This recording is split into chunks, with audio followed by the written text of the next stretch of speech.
Ömer ibn Abdülaziz rahimehullah deyir ki: "Vecedtu nefsi tevvaka ila kulli şeyin." Mən nəfsimi hər bir şeyə meyl göstərən, meyl edən gördüm. Yəni, yaxşı işlərə, gözəl işlərə, uca işlərə.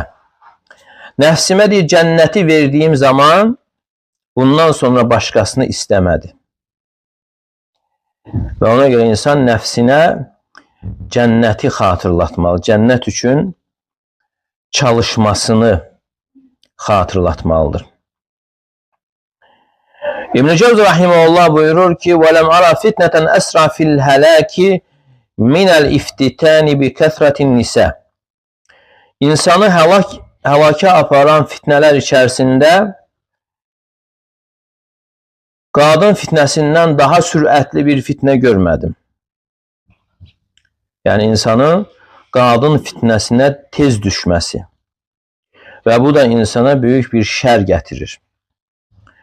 Yəni, insandan tələb olunan bu kimi xəstəliklərdən, fitnələrdən uzaq olmasıdır. Və həmçinin insan nəfsinə üz verən eyiblərdən, xəstəliklərdən onu bilmək ona vacibdir, ehtiyacı var. Nimət